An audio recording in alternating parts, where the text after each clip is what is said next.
Hello friends, இன்றைக்கி நம்ம என்ன பார்க்க போகிறோன்னா சூப்பரான பச்சை பயிறு கிரேவி எப்படி பண்ணுறதுன்னு பார்க்க போகிறோங்க. சூப்பராக ஹெல்த்லியாக ஆரோக்கியமான பச்சை பயிறு கிரேவி இப்போ எப்படி பண்ணுறதுன்னு பார்க்கலாங்க. அதுக்கு முன்னாடி நம்ம சேனலை லைக் பண்ணிக்கோங்க, சப்ஸ்கிரைப் பண்ணிக்கோங்க, பக்கத்தில் இருக்கிற பெல் பட்டனை கிளிக் பண்ணிக்கோங்க.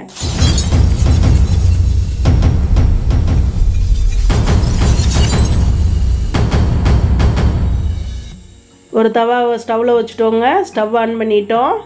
100 கிராம் அளவு பச்சை பயிருங்க. இந்த கப்பில் 1 கப் இருந்துச்சு. நல்லா வறுத்து எடுத்துக்கலாம். செவந்து தாங்க வரணும், கருக விட்டுறக்கூடாது. நல்லா வாசம் வரணுங்க, அந்த அளவுக்கு நம்ம வறுத்து எடுத்துக்கணும். இப்போ பாருங்கள், நல்லா வாசனை வந்துட்டுருக்கு. கலர் மாறி வருது பாருங்கள். பச்சை பயிறு நல்லா ப்ரௌன் கலர் மாதிரி வருது பார்த்தீங்களா? அந்தளவுக்கு இருக்கணும். பாருங்களேன், பயிரோட கலர் பாருங்கள் எப்படி கலர் மாறி வந்திருக்குன்னு. இந்த மாதிரி இருக்கணும், கருப்பாயிடக்கூடாது. இப்போ அப்படியே ஆஃப் பண்ணி தனியாக எடுத்து வச்சுக்கலாம். ஒரு குக்கர் வச்சுட்டோங்க ஸ்டவ்வில். ஒரு 6 ஸ்பூன் அளவு ஆயில் சேர்த்திக்கிட்டேன். ஆயில் நல்லா காயட்டுங்க. இப்போ ஒரு 5 பல் பூண்டு நல்லா ஒன்றுக்கும் அதிகமாக தட்டி வச்சுருக்கேன், அதை சேர்த்திக்கிடலாங்க. சேர்த்தி நல்லா கலந்து கொடுத்துடலாம். பூண்டு நல்லா வாசம் வரணும், அந்தளவுக்கு கலந்து கொடுத்துக்கலாம். இப்போ பாருங்கள், நல்லா செவந்து வருது. கலந்து கொடுத்துட்ருக்கோம். அந்த கலர் செவந்து வரணும், அந்தளவுக்கு நம்ம கலந்து கொடுத்துக்கலாம். நல்ல ஒரு வாசனையாக இருக்குங்க இந்த மாதிரி போட்டு நம்ம பண்ணுறப்ப. 1 ஸ்பூன் அளவு சீரகம் சேர்த்திக்கிடலாங்க. சீரகம் நல்லா பொரிஞ்சு வரட்டும். இப்போ பாருங்கள், ஜீரகம் நமக்கு நல்லா பொரிஞ்சு வரணும். பூண்டும் கலர் மாறி வந்துடுங்க. இது ரொம்ப ஹெல்த்லியானது, ஆரோக்கியமானதுங்க. குழந்தைகள்லாம் சாப்பிட மாட்டாங்க. தனியாக கொடுத்தா இந்த மாதிரி கொடுத்தா சாப்பிட்ருவாங்க. ஒரு 5 சின்ன வெங்காயங்க குட்டி குட்டியாக எடுத்து தட்டி வச்சுருந்தோம், அதையும் சேர்த்திக்கிடலாம். நல்லா கலந்து கொடுத்துக்கலாங்க. இந்த மாதிரி பண்ணி கொடுக்குறப்ப குழந்தைகளும் விரும்பி சாப்பிடுவாங்க. சில குழந்தைகள்லாம் பார்த்திங்கன்னா இது சாப்பிட மாட்டாங்க பச்சை பயிறு. இதில் அவ்வளவு சத்துக்கள் நமக்கு இருக்குங்க.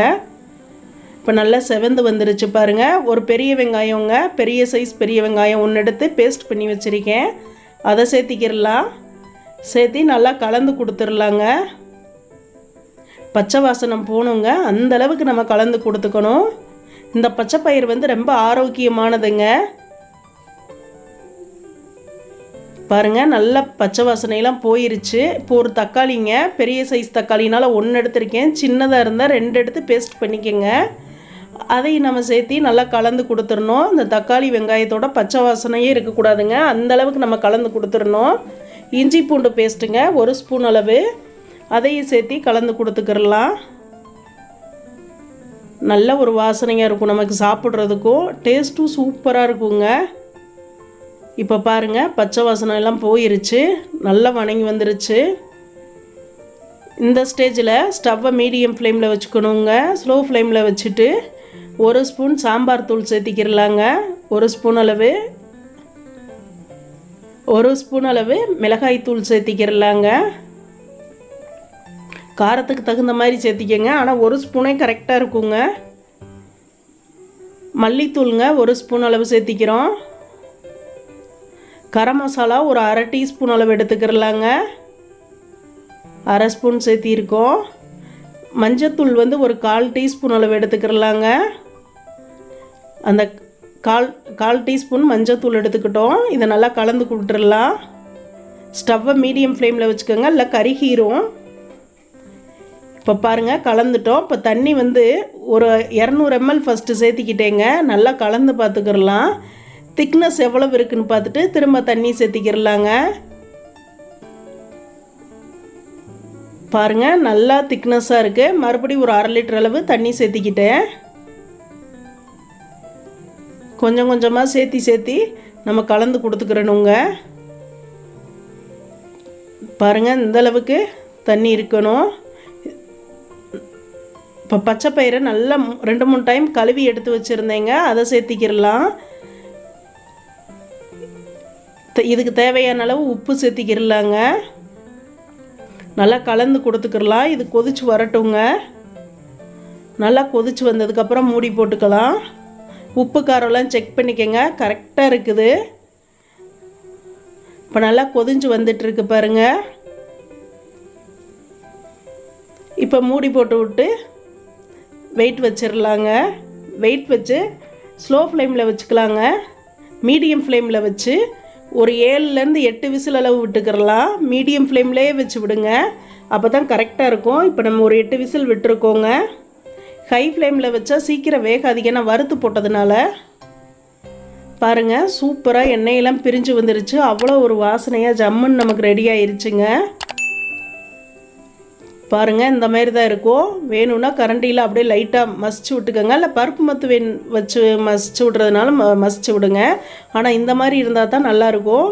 நம்ம இட்லி, தோசை, பூரி, சப்பாத்தி, சாதம் எல்லாத்துக்குமே இந்த ஒன்று இருந்தால் போதுங்க.